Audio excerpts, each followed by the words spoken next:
Selamat pagi semuanya, kakak-kakak. Berkenalannya, saya berprofesi dalam kehidupan keseharian, dalam sehari-hari saya berprofesi sebagai psikolog. Saya praktek di Yayasan Pulih sudah sejak 2011. Kebetulan tuh isu ramah anak ya atau isu ya tentang ramah anak ini cukup relate ya dengan kerja keseharian saya karena memang isu-isu sebenarnya di tempat layanan psikologis tempat praktek saya tuh, menangani semua isu kesehatan mental gitu ya, tetapi memang yang lebih spesifik itu isu yang khas tuh yang kami tangani adalah tentang kekerasan. Jadi penyintas kekerasan gitu, korban-korban traumatis akibat kekerasan dan sebagainya dan itu memang untuk perempuan dan anak meskipun tidak terbuka terbuka juga untuk, gender lain gitu.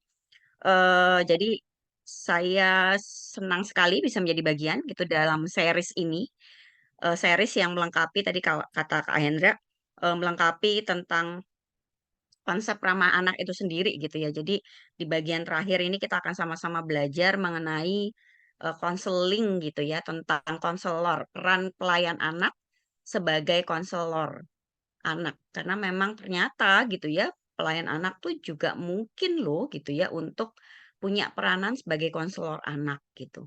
Nanti saya akan agendanya gitu ya, nanti kita akan terbagi 2 2 jenis ini, jenis apa namanya, materi besar.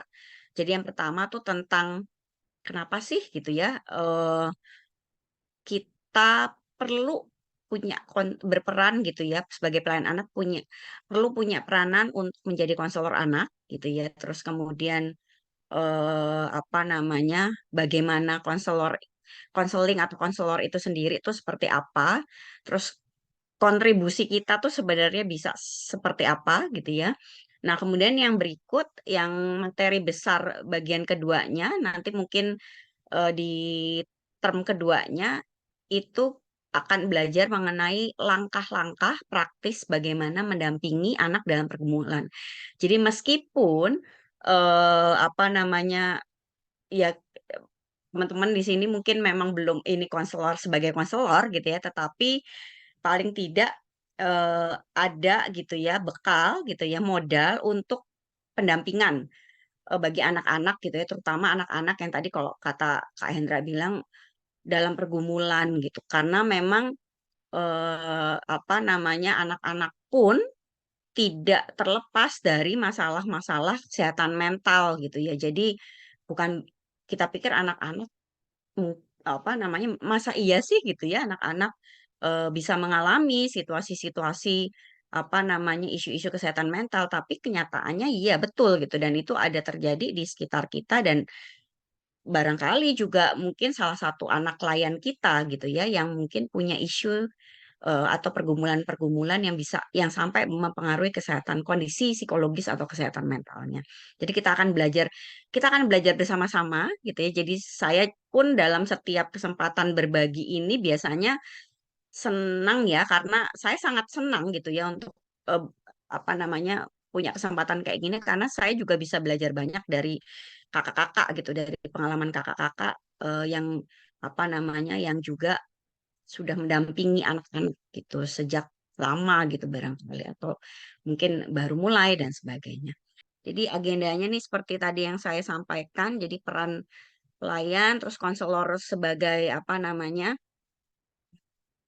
sebagai salah satu peran, karena sebenarnya peran dari pelayan anak itu ada banyak gitu ya, beberapa, tapi konselor tuh adalah salah satunya. Terus dan yang bagian terakhir adalah langkah praktis dalam pendampingan, anak. Oke. Kalau saya, eee, apa namanya, minta kakak-kakak di sini untuk sharing, satu kata gitu ya, yang identik dengan pelayan anak itu apa, Kak? Kakak boleh chat gitu ya, boleh, ketik di kolom chat gitu atau mungkin boleh langsung raise hand. Kreatif, Kak. Oke, kreatif. Apalagi, Kak? Semangat. Oh, Kak Hendra bilang semangat. Oke, menyediakan waktu. Oke, Kak Marina bilang menyediakan waktu. Mencintai anak. Mencintai Tuhan. Mencintai Tuhan, oke.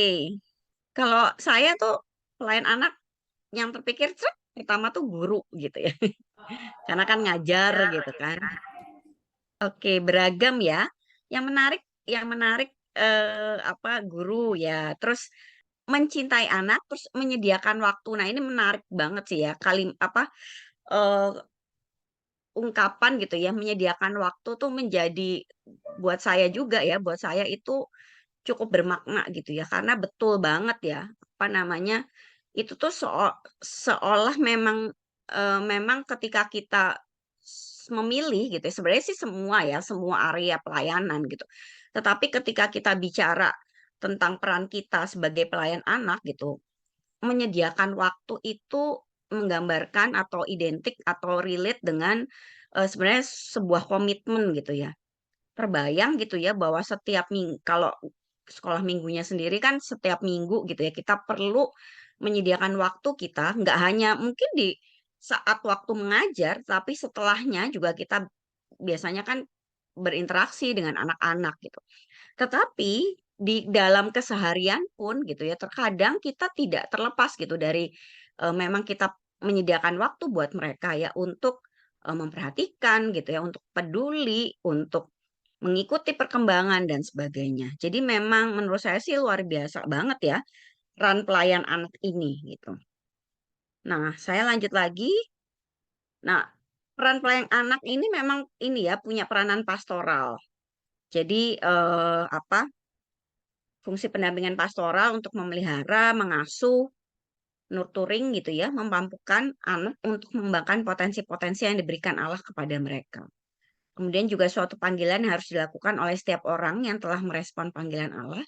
Motivasi yang khas dari pendampingan pastoral tuh kasih. Tadi jadi ada tuh kalau pelayan anak apa nih satu kata yang terpikir ya mencintai anak gitu ya. Memang betul gitu. Itu yang diharapkan gitu ketika kita menjadi pelayan anak. Ada kasih kita gitu ya buat anak-anak. Kemudian pendampingan pastoral adalah sebuah tindakan manusia dalam menemani sesamanya karena kesadaran akan besarnya kasih Kristus yang telah dihayati dalam kehidupan. Jadi ada pendampingan gitu ya, ada fungsi pendampingan. Kemudian dalam proses pendampingan tentunya diperlukan sikap empati. Pasti ada keterlibatan empati kita gitu ya, dan rasa peduli yang tinggi terhadap anak-anak layan yang kita layani. Kemudian pendampingan pastoral ini itu berlaku untuk semua warga ke gereja, tidak terkecuali gitu ya anak-anak, dan bentuknya bisa macam-macam, ada khotbah, pengajaran, pelayanan liturgi, pelawatan, dan konseling itu sendiri. Jadi memang ketika kita memutuskan berkomitmen untuk menjadi pelayan anak, mungkin secara apa namanya, eee, tugas peranan pastoral itu sebenarnya ada gitu, konseling itu menjadi bagian gitu ya, dari, tugas pelayanan yang harus kita penuhi, karena memang, peran pastoral itu. Mmm, yang seperti apa gitu ya, tentunya semuanya harus berpusat pada anak. Nah, pusat pada anak ini sebenarnya kalau boleh dibilang tuh harus jadi fondasi dasar untuk memang konsep ramah anak gitu. Jadi memang anak-anak, apa namanya, persepsi anak, kebutuhan anak, terus hak anak gitu, itu yang perlu kita, apa namanya, utamakan gitu ya, ketika kita bicara tentang konsep ramah anak itu sendiri. Nah, ini peran pastoral tadi kan mengajar gitu ya, terus mendoakan, melawat, memberikan bimbingan, pembinaan, dan konseling itu sendiri. Kemudian gitu ya, selain memang oh iya ya, memang nature-nya gitu ya, sebagai pelayan anak, nature-nya kita, punya peran pastoral gitu, salah satunya adalah konseling. Tetapi, selain itu gitu ya, ada hal yang juga menurut saya cukup penting untuk menjadi dasar ya atau fondasi, kita sebagai pelayan anak untuk memang menempatkan diri kita, apa namanya, untuk punya tugas peranan, konseling gitu ya. Kenapa? Gitu ya, karena kita kan berinteraksi dengan anak, gitu ya.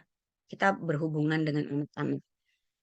Nah, hubungan yang dekat antara pelayan anak dengan anak memungkinkan kita sebagai pelayan anak bisa menemukan beragam situasi yang sedang dihadapi anak. Oke, misalnya ya anak lagi seneng, anak lagi gembira gitu ya, lagi ceria, terus anak lagi apa namanya menampilkan potensi yang maksimal, perform, berprestasi, kemudian anak-anak yang potensial gitu ya, anak yang penuh kasih. Tetapi tidak hanya itu gitu ya, tidak hanya sebatas kondisi anak-anak yang positif gitu ya. Tetapi justru juga kita menemui kondisi-kondisi anak di mana berada dalam situasi yang tidak mudah atau permasalahan anak. Oke, mungkin kakak-kakak boleh share deh apa yang kakak-kakak mungkin seringkali temui ya ketika berelasi atau berhubungan dengan anak. Biasanya sih malah kalau saya kebetulan ngajar di Tunas kelas 1 SMP, itu masalah keluarga yang banyak dihadapin. Jadi Oke. banyak yang dari orang tua yang keluarga yang broken, karena saya dari GKI Gunung Sahari biasanya kalau dari segi keuangan tidak terlalu menjadi masalah. Yang jadi masalah biasanya keluarga broken atau orang tua yang menuntut terlalu banyak pada anak-anak. Itu yang sebenarnya Oke. masalahnya menjadi besar biasanya. Dan bahan pendampingannya sangat sudah melibatkan gereja karena kadang-kadang rada berat permasalahannya gitu. Jadi permasalahan anak ini kompleks gitu ya, dan itu mempengaruhi gitu ya, apa kondisi psikologis anak ya, Kak ya. Ya, Kak Beni ya ini ya sangat Kak ya. sangat. Iya, oke oke Sampai ya. ada yang narkoba, ada yang Oke. sampai ada yang narkoba, bahkan ada yang apa ya namanya, yang pernah beberapa tahun lalu kasusnya malah dia mulai ke pedofil. Anak SMP kelas 1 sudah pedofil. Jadi dan itu ternyata kita kasusnya jadi besar. Jadi sebenarnya kompleks sekali anak-anak sekarang ternyata tidak seperti waktu saya sekolah minggu, kayaknya kita baik-baik saja gitu. Maksudnya di sekolah minggu kayaknya good boy, good girl gitu. Ternyata di balik itu, nah itu makanya saya pikir sih sebenarnya memang perlu sekali konseling guru sebagai konselor anak ya. Ya, ya, ya. Ya, bahkan menjadi pelaku kekerasan gitu ya, Kak ya. Iya, tapi dia korban juga sebenarnya. Iya, iya. Korban ketika Kalau ya betul. Anak itu memang kalau menjadi pelaku gitu kita lihat perspektifnya perspektif korban sih memang gitu. Ini ada Kak Yuliana, anak yang penuh potensi, namun mereka tidak melihat potensi mereka karena tertutup masalah keluarga, finansial, keluarga, apa namanya, atau sosial. Oke, ini menarik ya. Jadi kita juga seringkali banyak ketemu gitu ya, anak-anak yang apa namanya, eh sebenarnya potensial, tetapi lingkungan di sekitarnya, terutama yang terdekatnya, keluarga itu tidak mampu memberikan support yang memadai untuk mereka bisa tampil ya, menampilkan potensinya seoptimal mungkin. Itu memang apa cukup banyak juga ya kita dapati ada di sekitar kita gitu. Dan itu menjadi apa namanya sayang banget gitu ya istilahnya anak ini mestinya bisa lebih gitu ya dari ini proses tumbuh kembangnya, tetapi karena keterbatasan justru di lingkungannya gitu, situasi-situasi yang sulit di lingkungannya membuat dia menjadi juga terbatas gitu untuk menampilkannya.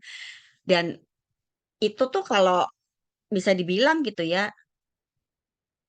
lambat laun kalau itu tidak dibantu gitu ya untuk dikelola, bisa mempengaruhi gitu ya, kelak gitu di masa yang akan datang bagaimana anak ini tumbuh menjadi individu dewasa yang seperti apa. Nah, ini menariknya ya. Jadi ketika kita menangani anak-anak atau bekerja dengan anak-anak atau melayani anak-anak, itu tuh emang betul loh, apa namanya, tidak hanya di saat ini, tetapi tanda kutip ya, taruhannya tuh sebenarnya di masa akan datang juga gitu. Karena sebenarnya kalau bisa dibilang gitu ya, tugas perkembangan anak yang tidak terpenuhi di masa yang saat ini alih-alih gitu ya. Oh, nanti mungkin di tugas perkembangan usia berikutnya bisa apa namanya bisa apa terkelola gitu ya. Nah, alih-alih seperti itu enggak gitu. Jadi dia akan membawa apa namanya ketidakpenuhan itu gitu di usia perkembangan yang selanjutnya. Atau kalau ini misalnya ya di usia dewasa gitu. Sehingga kemudian tidak mengherankan gitu kita ketemu dengan individu-individu dewasa yang cenderung bermasalah misalnya seperti itu. Jadi emang sebenarnya luar biasa banget sih ini kita ya, apa kok peran kita sih menurut saya gitu ya.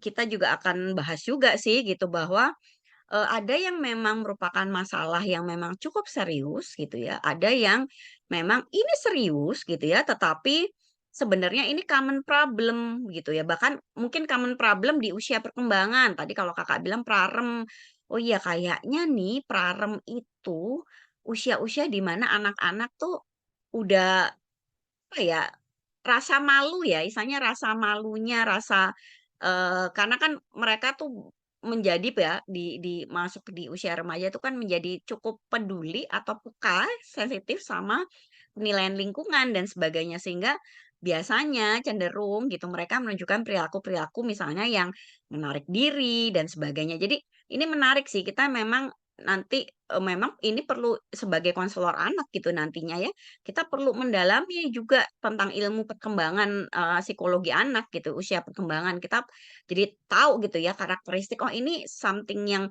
biasa apa enggak gitu normal apa enggak atau masalah sih tapi common gitu ya dan sebagainya tapi baik ketika kemudian kita mengupayakan gitu ya untuk melakukan pendekatan yang pas gitu ya sesuai dengan sebenarnya usia perkembangan anak tersebut. Oke, ternyata emang ini ya, banyak sekali gitu hal-hal yang bisa kita temui, yang mungkin kita temui, ketika kita berhadapan atau berrelasi dengan anak-anak. Tapi kalau relasinya nggak dekat, menurut saya sih hal-hal kayak gini kita nggak bisa tangkap nih Kakak-kakak. Jadi memang diperlukan kedekatan relasi. Kalau nggak tuh semuanya baik-baik saja gitu ya, tapi kalau justru semakin dekat, kita akan semakin lebih paham gitu tentang anak-anak. Ya seneng ya sukacitanya mereka, cerianya mereka, tapi di balik itu ada pergumulannya mereka gitu. Kemudian karakter-karakter yang khas dari mereka. Nah, itu makanya hubungan yang dekat itu sih sebenarnya juga yang perlu didorong ya atau dibangun. Oke, saya lanjutkan. Nah, ini tadi masalah anak ragamnya banyak banget ya. Jadi ada yang sumbernya tuh diri dan lingkungan anak, gabungan antara keduanya gitu ya. Jadi mungkin mulai dari masalah tumbuh kembang gitu ya, atau masalah perkembangan itu ya termasuk itu tadi ya, kalau prarem itu mulai mulai mulai kayak gitu tuh, susah kalau nggak didorong-dorong nggak mau, boro-boro maju ke depan misalnya. Padahal sebelumnya kayaknya senang-senang aja, disuruh ini semangat aja gitu, suruh doa atau apa misalnya kayak gitu. Terus juga terkait sama karakter anak, atau itu tadi ya common problem pada usia perkembangan anak. Terus masalah lainnya apa namanya, hal-hal lainnya gitu ya. Tadi teman-teman juga sudah mencoba mengidentifikasi gitu ya, yang terjadi di sekitarnya. Terus kemudian kalau sumbernya lingkungan ada juga yang masalah sebenarnya anaknya oke gitu ya, dasarnya, tetapi sayangnya lingkungannya sendiri yang memang tidak mendukung. Itu tadi seperti apa, cerita Kakak Beni dari Gunung Sahari ya. Jadi kompleks gitu ya masalah keluarganya, terus kemudian ada masalah sosial ekonomi gitu ya, terus ada masalah, di sekolah gitu ya, kemudian masalah di pergaulan, masalah di sekolah itu macam-macam ya, ada tentang akademis atau mungkin juga apa namanya, kekerasan yang dia hadapi di sekolah gitu ya, bullying dan sebagainya, atau di pergaulan gitu. Terus kemudian masalah-masalah keluarga dan itu juga biasanya sih, ini ya, beririsan dengan apa yang ada dalam dirinya juga gitu. Kadang-kadang dipengaruhi konsep dirinya dia yang cenderung mungkin itu tadi ya, kalau misalnya, apa namanya, tidak terbentuk, belum terbentuk gitu ya, konsep dirinya cenderung negatif, atau kurang percaya diri dan sebagainya. Jadi memang kalau dipikir-pikir gitu ya nggak hanya kita orang dewasa gitu yang memang punya masalah gitu. Anak-anak pun punya masalah gitu dan masalahnya tuh beragam, kompleks dan pasti dipengaruhi oleh lingkungan. Sehingga menurut saya peranan pelayan anak menjadi pendamping pastoral atau itu tadi konseling itu menjadi penting sih gitu. Jadi masalah anak sendiri memang apa namanya cukup kompleks gitu. Nah ini saya berusaha ini saya mengumpulkan ya barangkali juga kakak berhadapan dengan situasi-situasi seperti ini. Jadi berdasarkan kajian desk review yang dilakukan oleh apa namanya sebuah program apa dari Yayasan Puli tempat kerja saya melihat situasi anak-anak SD dan SMP gitu di area Jakarta Timur dan area Bandung gitu ya. Ternyata terkumpul nih kasus-kasus yang sering kali dihadapi gitu ya. Kasus terkait informasi teknologi. Ini kayaknya hampir gitu ya, semua punya concern ya di isu ini gitu.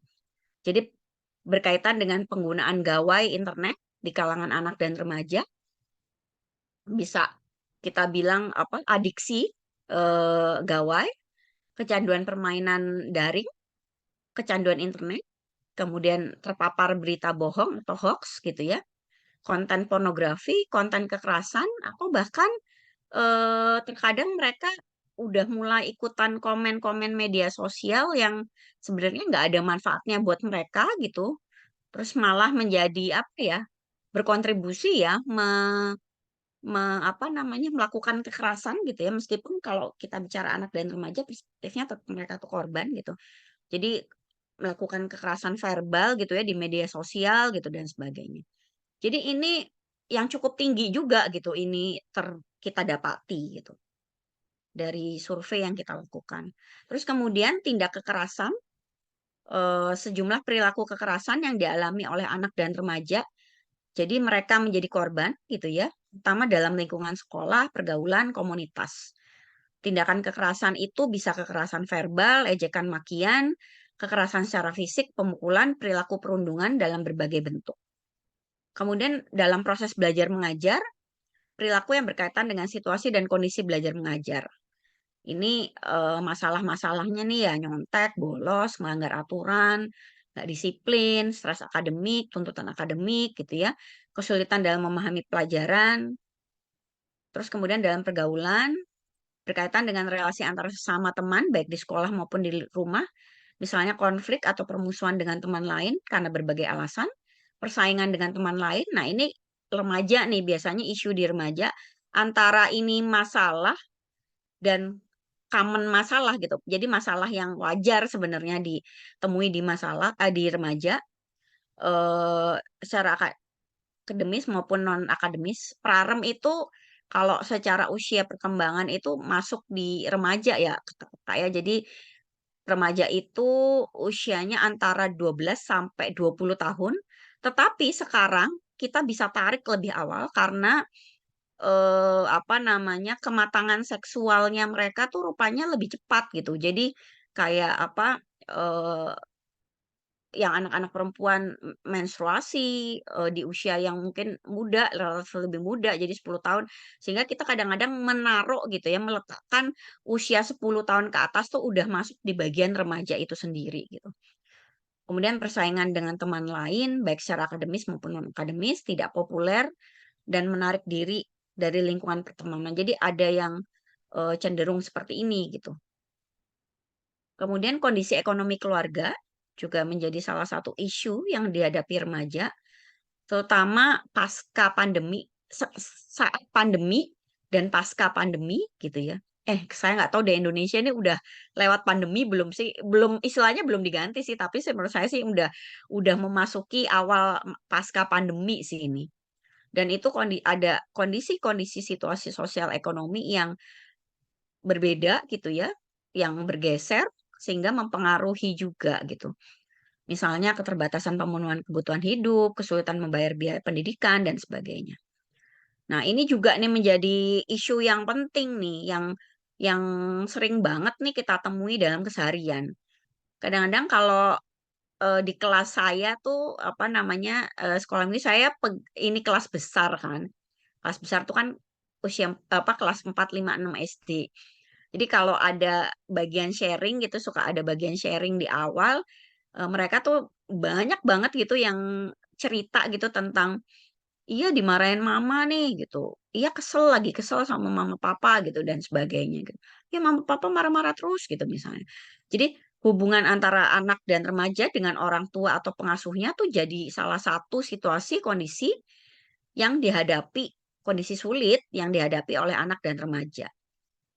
Ya kalau berjalan baik relasinya sih asik ya oke gitu ya. Tapi seringkali malah berjalan nggak baik gitu. Kemudian kok jadi ada konflik dengan orang tua, relasi kedua atau antara kedua orang tuanya yang nggak harmonis, bahkan broken gitu ya. Dan itu pasti berdampak pada kondisi anak. Kemudian tindak kekerasan yang dilakukan oleh orang tua terhadap anak, jadi kekerasan dalam rumah tangga, orang tua yang acuh tak acuh atau mengabaikan anak. Ini sebenarnya juga bagian dari kekerasan ya, pengabaian itu atau ya itu tadi perpisahan orang tua gitu dan sebagainya. Nah, ada juga yang kondisi psikologis individu itu sendiri. Jadi eh, apa isu gangguan tumbuh kembang atau apa namanya disabilitas gitu yang mempengaruhi kondisi psikologis individu, merasa minder, rendah diri, kehilangan kepercayaan diri, mudah putus asa, menarik diri, cemas, khawatir, sulit merasa bahagia. Jadi anak-anak mulai pranem tuh seringkali banyak banyak gitu ya di beberapa ini belakangan gitu ya datang gitu ke ruang praktek konseling dengan keluhan nggak tahu deh rasanya kok nggak bisa senang aja gitu kayaknya kayaknya kok sedih murung terus gitu bawaannya. Ada aja selalu yang apa namanya bikin saya misalnya nggak bersemangat gitu dan itu tentunya berpengaruh terhadap kehidupan keseharian mereka gitu. Entah itu apa namanya akademik gitu ya di sekolah atau menarik diri gitu dari dengan teman-temannya atau di rumah gitu juga serba salah dan sebagainya. Nah, ini juga menarik sih untuk dilihat lebih jauh apakah ini memang isu remaja tadi gitu ya. Kan karena perubahan hormon dan sebagainya, gejolak gitu ya, badai apa namanya masa periode badai gitu ya, naik turun gitu, atau memang ada sesuatu yang memang terkait dengan kondisi kesehatan mentalnya gitu ya. Jadi ada isu-isu seperti itu. Nah, ini menurut penelitian yang dilakukan INAMHS, NAMHS itu adalah Indonesia apa namanya? N tuh National Adolescents remaja gitu ya, mental health survei. Jadi ini dilakukan kepada beberapa remaja. Remaja itu tapi kategorinya usia 10 sampai 17 tahun. Nah, ini jumlahnya. Jadi berapa ribu remaja itu periode pasca tahun 2021 kemarin gitu ya dilakukan oleh lembaga INAMS ini. Jadi masalah-masalah kesehatan mental pada anak remaja itu dan remaja itu termasuk bahkan depresi, cemas, stres gitu ya, masalah perilaku, masalah terkait pemusatan perhatian atau hiperaktivitas. Oke, jadi ternyata gitu ya, oke ini ada komentar juga dari Kakak Marina nih, relasi dengan ortu, ayah studi di luar negeri, sudah 2 tahun, masih 2 tahun, ibu sibuk, anak suka dibiarkan sendiri, dititip nenek, kakek, saudara. Oke, anak pintar sebenarnya, tetapi terluka hatinya karena dibilang bodoh, bersikap kasar, dan bisa dibilang ada depresi. Oke, ternyata emang kita real ya berhadapan dengan situasi seperti anak-anak seperti ini ya, Kak Marina ya. Masalah mental, oh oke, tapi pas ketemu diem. Nanti kita bahas ya Kak Marina ya, kah itu masalah mental atau bukan gitu ya. Oke, saya lanjutkan lagi. Nah ini, nah ini masuk nih ke pertanyaannya Kak Marina. Eh, kesehatan mental gitu ya. Kalau kesehatan mental sendiri kan kalau pakai definisinya WHO itu kan kondisi di mana ketika seorang individu mampu adaptif, beradaptasi, menyesuaikan dalam semua situasi, baik situasi normal maupun situasi yang sulit, dan mampu untuk berfungsi dalam keseharian, tidak terganggu fungsi kesehariannya, istilahnya kayak gitu ya. Kalau orang yang dianggap sehat secara mental gitu ya, individu yang dianggap sehat secara mental. Nah, tetapi gitu ya, ketika ada yang disebut masalah dalam kesehatan mental gitu ya, kakak-kakak ya, eh, itu adalah kondisi di mana seseorang terganggu dalam cara berpikir, merasa, serta berperilaku. Namun lebih ringan dibandingkan dengan gangguan mental. Dan ini bisa dialami sementara atau sebagai suatu reaksi akut terhadap tekanan hidup. Nah, eh, jadi memang apa namanya kategorinya ada ini nih, Kak Marina nih. Jadi oke, orang sehat mental gitu ya. Sehat mental kan tadi adaptif, bisa berfungsi baik seharian gitu kan.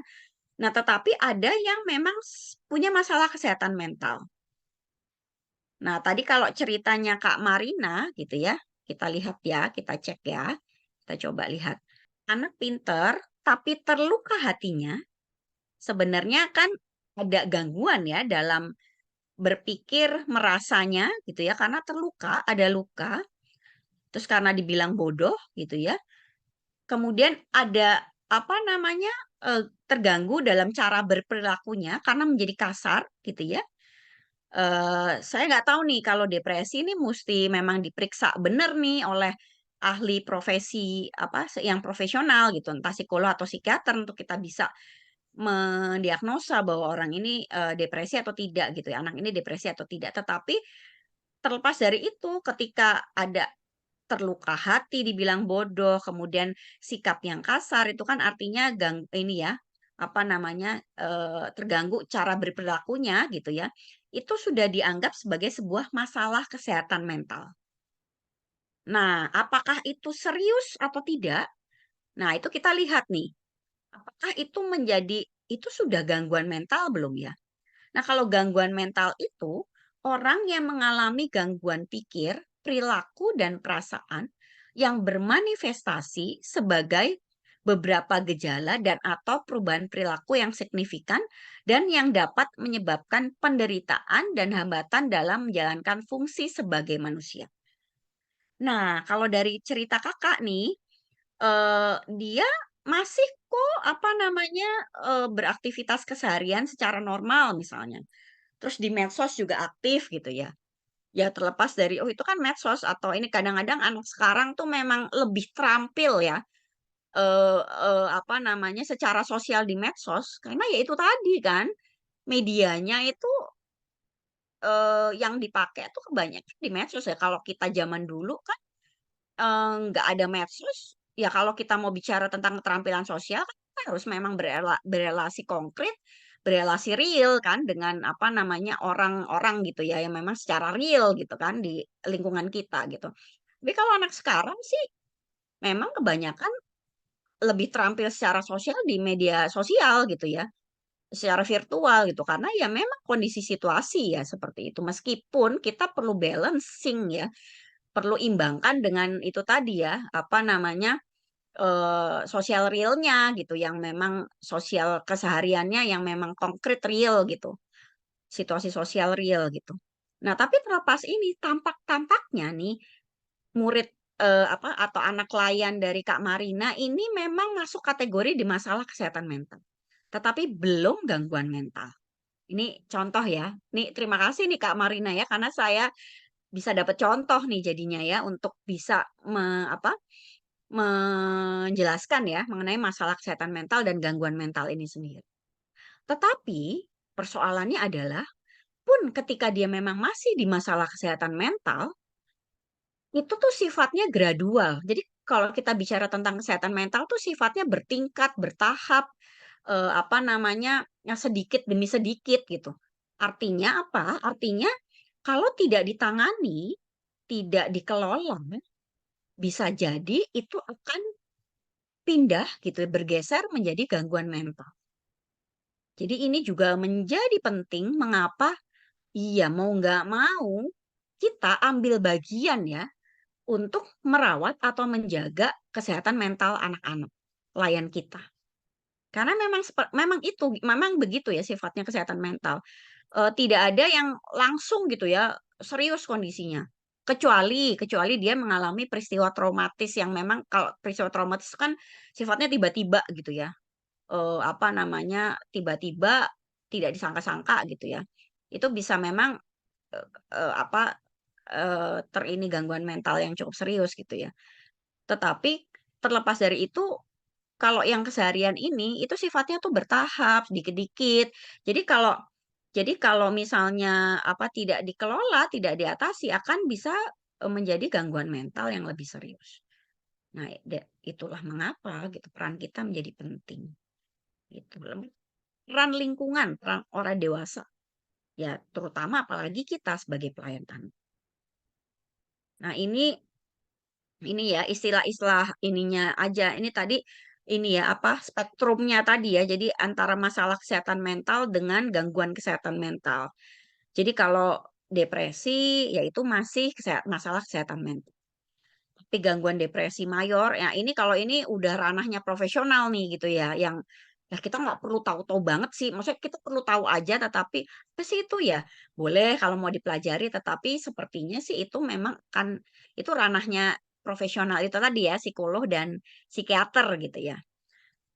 Kemudian kecemasan, nah kalau yang udah gangguan mental itu gangguan cemas.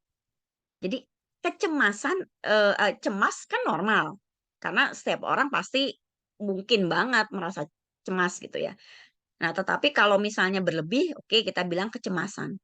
Tetapi kalau lebih mengganggu lagi, itu menjadi terokupasi, kita menjadi dipenuhi dengan kecemasan sampai sulit untuk melakukan kegiatan keseharian, itu kita bilang gangguan cemas. Ada anak-anak yang sudah ada di tahap ini gitu. Karena itu tadi ya, ketika kecemasan itu tidak diatasi, tidak dikelola, kemudian dia bergeser ke gangguan cemas. Kemudian ada stres pasca trauma. Terus kemudian respon traumanya, stres respon trauma adalah normal ketika orang mengalami peristiwa trauma, tapi kalau tidak dikelola, tidak dipulihkan, itu akan menjadi pasca trauma stres. Kemudian masalah perilaku contohnya itu tadi ya, kayak bersikap kasar gitu ya, terus kemudian tadi yang diam, itu masalah perilaku gitu ya, cenderung diam, menarik diri gitu ya. Tetapi ketika memang kita tidak notice, tidak mengelola gitu ya, tidak memproses gitu ya, itu akan bisa menjadi gangguan perilaku. Jadi apalagi ketika nanti sudah dewasa gitu, tentunya menetap gitu. Terus masalah terkait pemusatan perhatian, biasanya kan kalau anak-anak dalam situasi masalah, itu kan jadi apa, nggak bisa konsentrasi gitu-gitu ya. Nah itu masih oke gitu ya, tapi kemudian kalau yang kalau yang menjadi gangguan konsentrasi itu, yang menjadi gangguan mental itu adalah ADHD. Meskipun kakak-kakak ini bukan ini ya, kalau yang ADHD ini bukan apa, tahapan ya. Jadi ADHD itu biasanya kondisi ini memang kondisi tumbuh kembang, gangguan tumbuh kembang. Jadi memang dari sananya gitu ya. Itu seperti itu. Jadi memang luar biasa banget ya. Maksudnya kita bisa berhadapan dengan anak-anak model beragam model gitu ya, beragam situasi gitu ya. Tapi menurut saya pelayan anak sangat bisa untuk mencegah dan berperan anak-anak mengalami gangguan kesehatan mental yang lebih serius. Bisa mencegah dan berperan gitu ya untuk apa namanya, mengatasi hambatan-hambatan untuk anak-anak bisa merasa bahagia gitu ya, merasa sejahtera. Karena itu sebenarnya, salah satu ya tujuan, apa, konsep ramah anak itu kan membuat anak bahagia gitu ya, seperti sasarannya kan itu. Ini konselor gitu ya. Kalau konselor sendiri itu apa sih artinya gitu ya?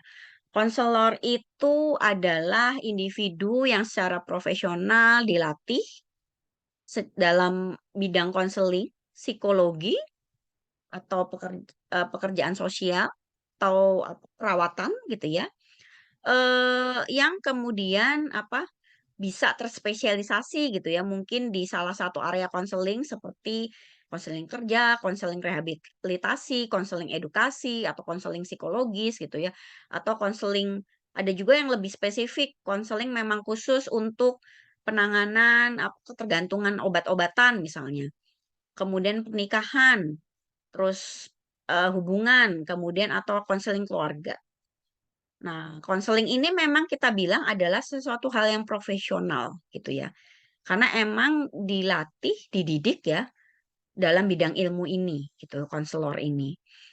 Nah, terus kemudian gitu ya, kalau gitu, nah kita nih bisa nggak sih sebenarnya gitu ya jadi konselor gitu ya?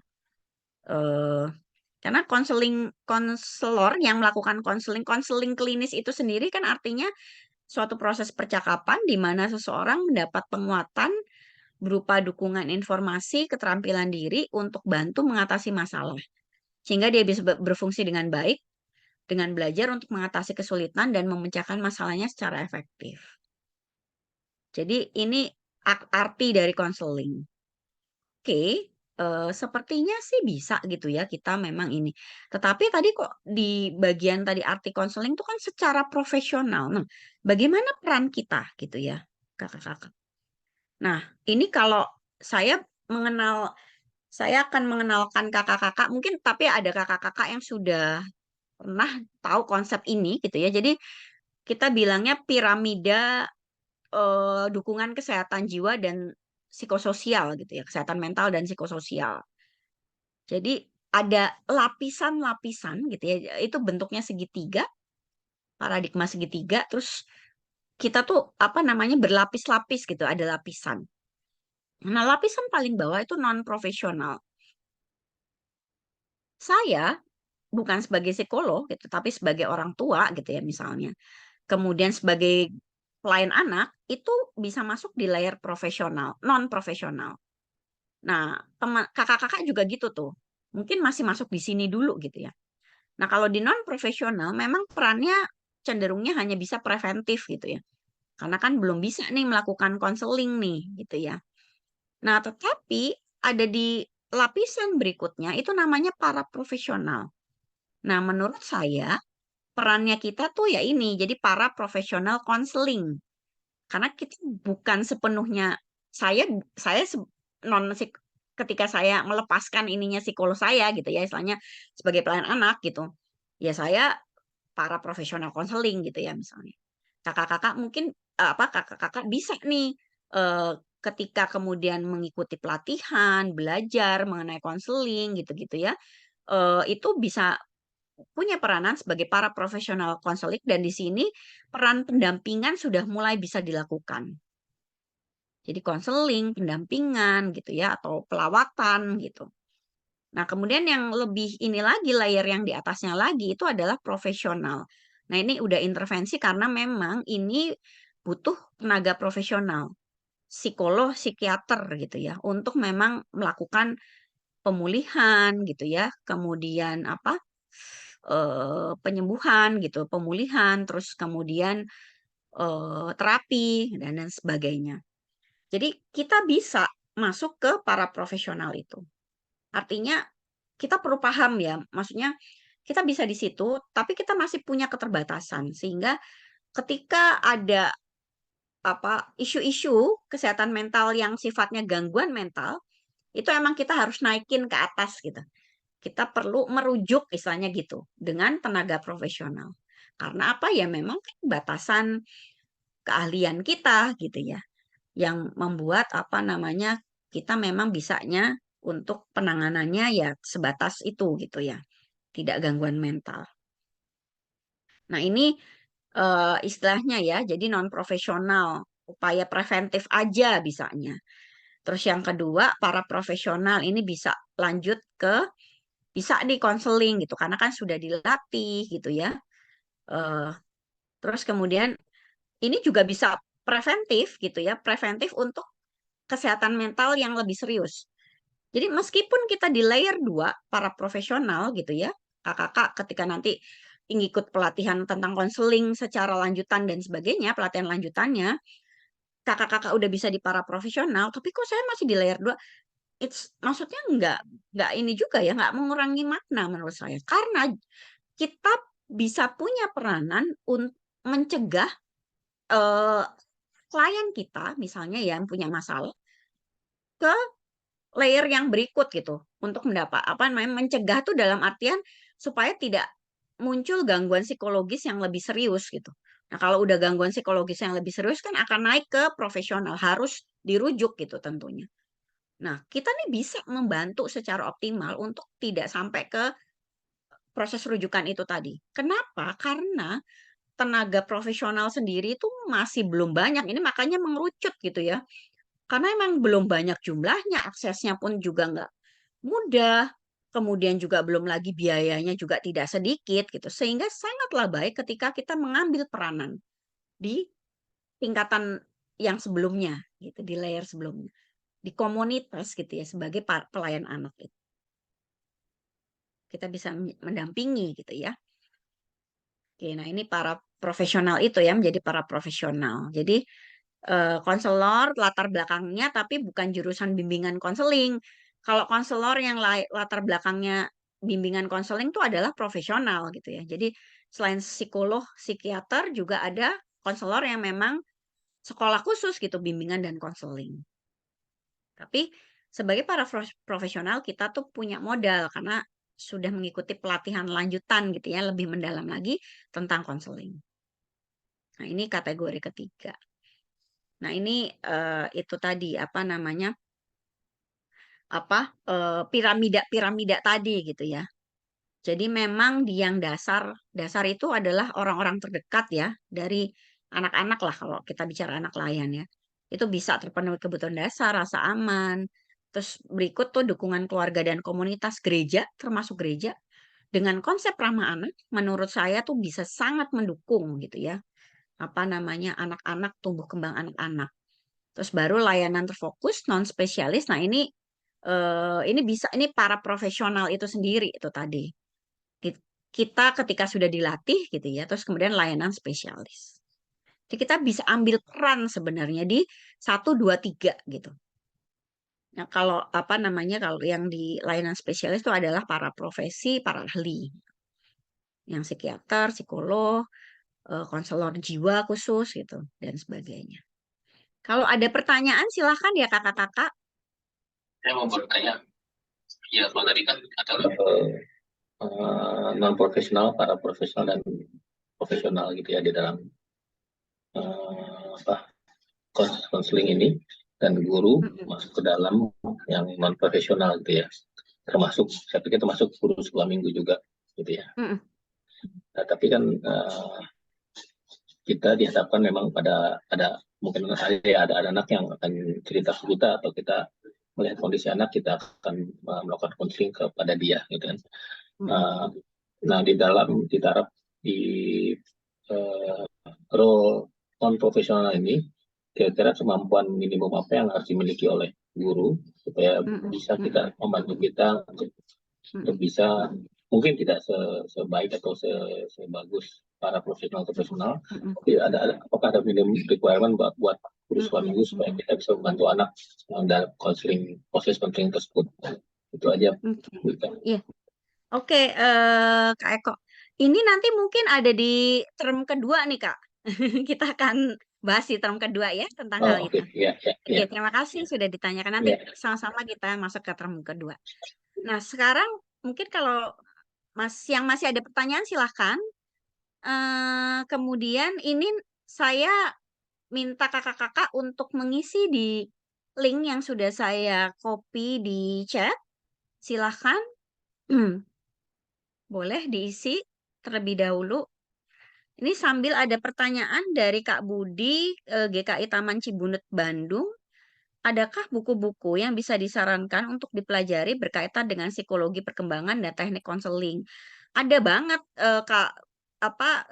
Membaca menurut saya itu bisa juga jadi cara ya untuk kita menambah ya skill kita gitu ya, pemahaman kita mengenai itu tadi apa, psikologi perkembangan atau teknik-teknik konseling. Tapi memang memang, untuk teknik-teknik konseling nanti mungkin ini deh saya, apa namanya, saya nanti bisa lewat Kak Hendra ya, dari Bina Warga untuk kalau ada referensi buku-buku saya bisa masukkan juga nanti ya, Kak. Cuman terkait dengan teknik konseling itu sendiri, baiknya sih memang gini, yang apa ya, yang idealnya ketika kita bicara para profesional itu tadi yang terlatih, itu kita perlu, berhadapan dengan, apa ya, situasi latihan gitu ya, yang memang simulasi bagaimana kita melakukan teknik konseling itu satu. Kedua, menurut saya yang ideal juga adalah adanya proses supervisi atau coaching dalam proses, apa, kita belajar lah gitu ya, kita belajar tentang teknik konseling itu sendiri ketika dalam, apa namanya, pengalaman keseharian kita berhadapan langsung dengan anak-anak. Karena gini Kakak-Kakak, bahkan, para psikolog nih ya, psikolog yang istilahnya baru ya, fresh graduate atau junior atau, berprakteknya baru, ketika masuk dalam lembaga-lembaga pelayanan psikologis, itu baik di rumah sakit atau di klinik-klinik gitu ya, atau di lembaga-lembaga layanan psikologis yang lain, itu juga ada proses supervisi. Karena memang ini memang perlu ya, jadi di awal ketika mereka baru memulai gitu, mereka tetap ada proses supervisi, jadi ketika melakukan konseling, apa namanya, atau layanan psikologis yang lain itu sambil ya, sambil ada proses supervisinya gitu. Jadi kita mengevaluasi gitu, tujuannya sih sebenarnya bukan buat mengevaluasi, "Ih bagus enggak, ini enggak," tapi memang, ini ya, apa, itu mutlak ya diperlukan karena kita menangani manusia. Keliru kan akan ini ya, dampaknya tuh kan akan ini ya, nggak main-main lah ketika kita keliru dalam menangani. Maka memang ketika memang masih proses belajar baru, biasanya tidak dilepas tuh, ada proses coaching, ada proses supervisi, konsultasi, kayak kayak gitu.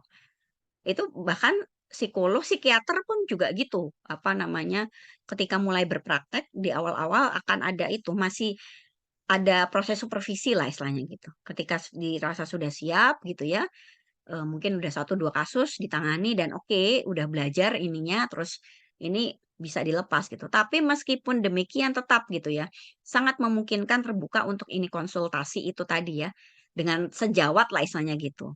Dengan memang yang supervisinya gitu, seperti itu. Jadi, kalau membaca ya bisa ini ya kalau untuk menambah untuk, apa namanya, psikologi perkembangan dan sebagainya gitu ya. Tetapi kalau untuk teknik konseling memang betul-betul perlu ini ya, latihan lah gitu ya. Memang latihan berhadapan langsung bahkan mungkin ada dengan sistem yang dicoba dulu gitu. Memang ada sistem harus berapa kali dulu gitu ya, baru kemudian bisa dinyatakan dia, ini konselor gitu, seperti itu, kayak kayak gitu. Itu barangkali mungkin membantu. Oke, Kakak-kakak sudah ada yang mulai mengisi? Oke, saya coba cek ya. Oh, udah ada 6 orang. Saya buka responnya. Saya akan share screen. Oke. Ya, oke oke. Terima kasih Kakak yang sudah sharing nih. Ada 24 ada berapa peserta ya di ruangan ini? 7 respon. Nih, ada 7 respon. Oke, ada yang biru 71%, kemudian yang masih ragu, it's okay, itu di 28%. Kemudian kita lihat ya bersama kekhawatiran-kekhawatirannya. Oke, nggak kompeten, nggak pengalaman. Oke. Waktu training di jam kerja. Ya bisa jadi kendala juga ya. Oke, tidak punya kecukupan ya kemampuan untuk jadi konselor. Oke. Belum ada latar belakang pengetahuan skill dalam bidang konseling. Oke, saat ini sedang tidak khawatir. Oke. Underestimate orang tua anak. Mhm mhm mhm. Ya ya menarik. Ini juga kadang-kadang bisa jadi hambatan ya Kakak-kakak ya. Takutnya khawatirnya malah sikap kita ke orang tua dan orang tua anak gitu ya, yang menghambat nih. Oke, bagus banget refleksinya. Oke. Kemudian kurang paham, kurang berilmu. Oke, oke. Nah, faktor yang mendukung siap mendengarkan ya, knowing that. Jadi tahu bahwa eh, keterampilan konselor diperlukan dan bisa membantu untuk berhadapan dengan ASM ya. Senang mendengarkan. Oke, habis dengerin banyak khotbah dan bernyanyi, oke. Cukup dekat dengan anak-anak ya. Itu salah satu juga yang ini ya, kedekatan kemampuan kita untuk dekat dengan anak-anak ini saya spoiler nih Kak Eko nih. Salah satunya itu tadi. Sebenarnya ini kita ya, kemampuan kita, sikap kita untuk bisa dekat dengan anak-anak itu juga salah satu sih menurut saya kriteria yang menjadi pendukung gitu ya. Niat, oke. Suka berinteraksi dengan anak-anak, oke. Minat dengan anak-anak ya. Rasa peduli dengan masalah anak-anak ya, ini juga mendorong ya. Oke. Nah, ini tadi ada tambahan. Ada tambahan nih dari kakak nih. Merasa diri sendiri juga membutuhkan konseling. Nah, ini menarik ya. Iya ya, kalau rasa-rasanya kalau kita itu sebenarnya juga butuh pertolongan, rasanya kita perlu ditolong dulu gitu ya. Untuk kemudian kita bisa menolong orang lain ya. Itu baik banget sih, memang refleksi yang baik juga gitu. Dan itu betul, saya sepakat, saya setuju juga. Oke, jadi ini oke yang bersedia 66%, yang kurang yakin masih ragu 33%. Oke, nggak apa-apa. Oke. Wah, semakin banyak yang kurang yakin. Oke, nggak apa-apa, it's okay. Oke. Oke, dari Kak Susan, apakah ada batas waktu atau tanda-tanda fisik saat kita yang tidak profesional konseling saat menolong seseorang itu sudah tiba tahap membutuhkan bantuan profesional? Itu ada sih Kak, apa namanya, ini ya nanti mungkin memang di pelatihan konseling yang memang lebih dalam lagi, kita bisa belajar khusus, kita bisa belajar juga ya identifikasi sebenarnya saat dimana seseorang butuh apa namanya bantuan profesional gitu yang lebih lebih ini ya lebih lagi gitu yang untuk yang ahli atau profesional.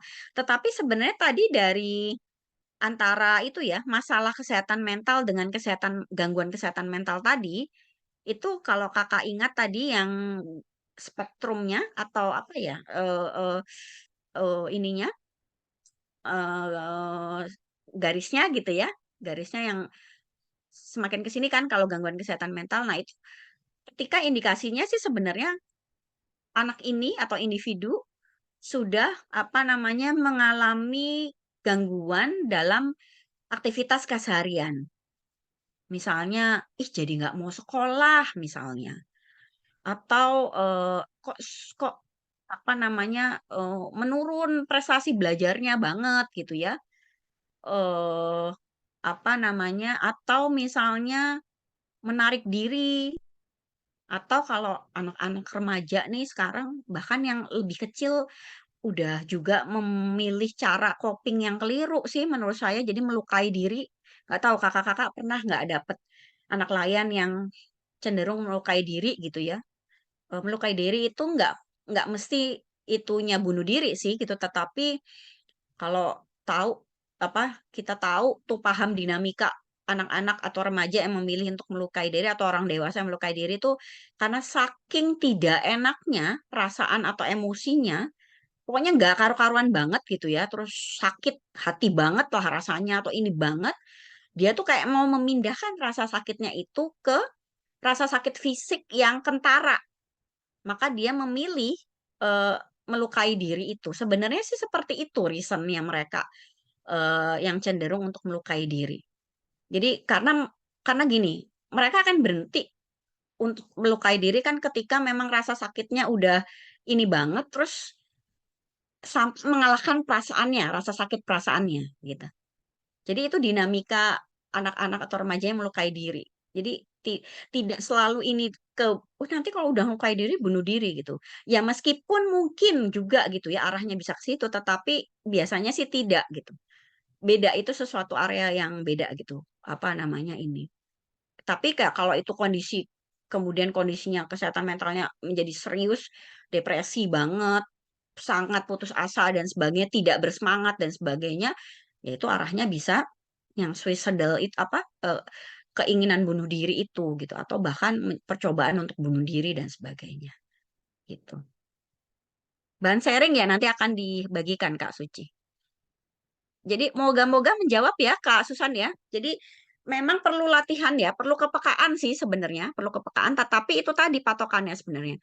Itu tadi kalau misalnya sudah membahayakan diri, melakukan perilaku yang berisiko gitu-gitu ya, itu sebenarnya udah perlu sih bantuan ahli ya.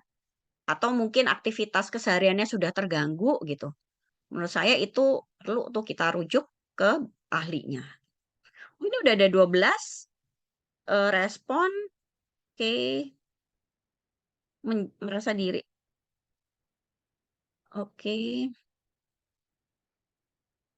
kurang paham, kurang berilmu, terus belum bisa menjadi guru, manajer, pas. Oh, oke, oke.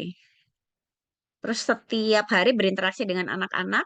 Oh, mengajar les. Oke. Berminat untuk menjadi kawan baik anak-anak, bukan hanya guru sekolah minggu ya, ya.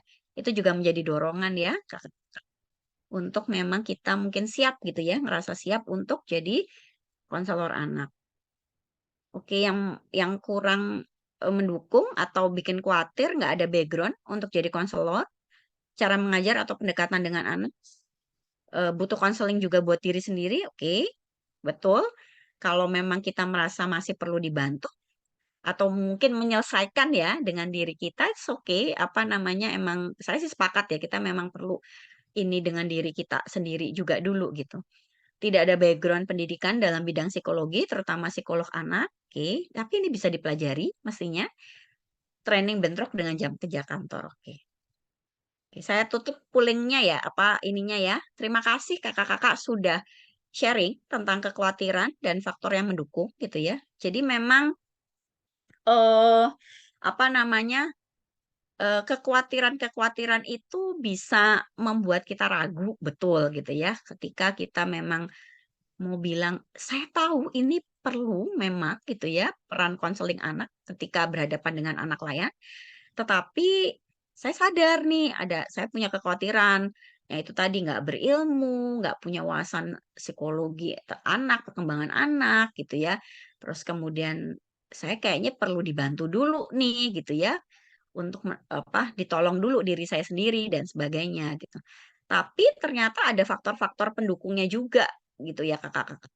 Tapi balik lagi kepedulian saya terhadap anak, minat, rasa cinta saya terhadap anak, terus memang apa namanya eh concern ya terhadap isu-isu anak, terus itu menjadi pendorong yang kuat juga ya untuk kita tetap coba deh gitu ya, atau berusaha gitu ya, atau punya kesediaan atau dorongan yang kuat gitu ya untuk jadi konselor.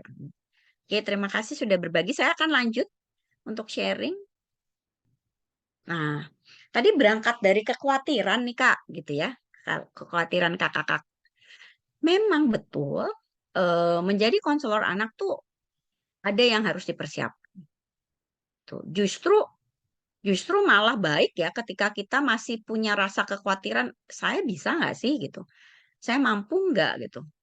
Karena kalau enggak, ya bukan bukan berarti apa ya? Bukan berarti saya kemudian apa terlalu yakin loh, nggak apa-apa, yakin juga nggak apa-apa gitu ya. Tetapi ketika kita masih punya kekhawatiran, sebenarnya itu satu pintu untuk kita merasa perlu banyak belajar, mendorong diri kita untuk lebih belajar lagi. Gitu.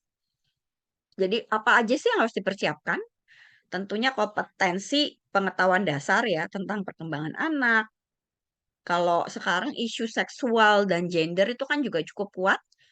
Jadi kita perlu ya belajar edukasi seksual gender komprehensif atau perlu belajar tentang masalah-masalah kesehatan mental gitu ya. Meskipun ya kita kan nggak secara profesional ya. Jadi bukan saya bilang kita nggak perlu tahu tuh yang sampai depresi itu apa, terus apa gimana mendalam gitu. Menurut saya sih kita nggak perlu tahu karena kadang-kadang gini, yang perlu hati-hati juga menjadi kemudian kita mendiagnosa, padahal kita tidak dalam kompetensi, kita punya batasan untuk nggak bisa mendiagnosa. Kenapa? Karena memang kita bukan ahli, kita tidak belajar ya secara spesialisasi profesional untuk mempelajari itu gitu ya. Terus kemudian juga apa namanya, pengetahuan lanjutan ya tentang isu kesehatan mental anak gitu ya. Terus dan yang lain-lain lagi ya, teknik-teknik konseling gitu dan sebagainya. Keterampilan teknik konseling. Terus kemudian yang perlu dipersiapkan juga ada yang namanya keterampilan dukungan psikologis awal gitu. Ini bisa dilakukan oleh bahkan non profesional, tapi bisa latihan. Jadi dukungan psikologis awal ini bisa diterapkan oleh siapa saja, dilakukan oleh siapa saja, termasuk yang non profesional, apalagi yang para profesional gitu ya.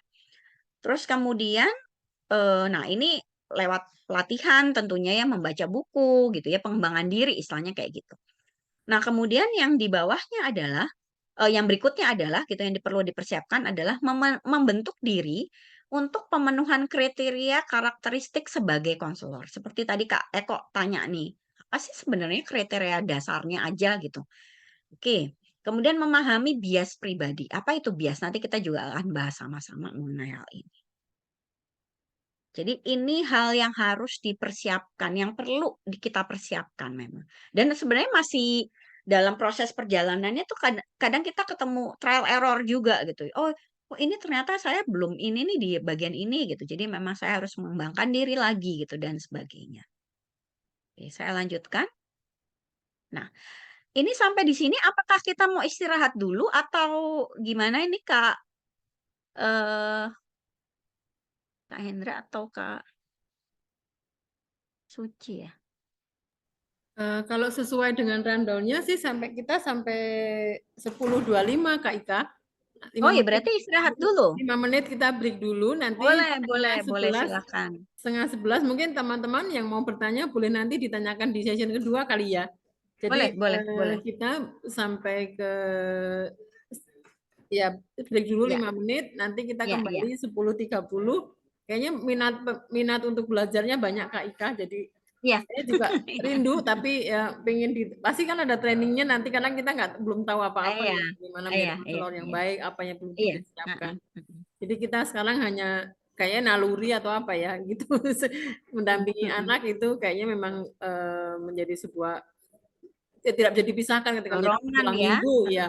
Jadi guru sekolah minggu itu langsung otomatis menjadi pendamping anak dan konselor karena permasalahan mereka ternyata tidak sesederhana yang kita bayangkan gitu. Jadi kompleks sekali sehingga kita perlu belajar banyak.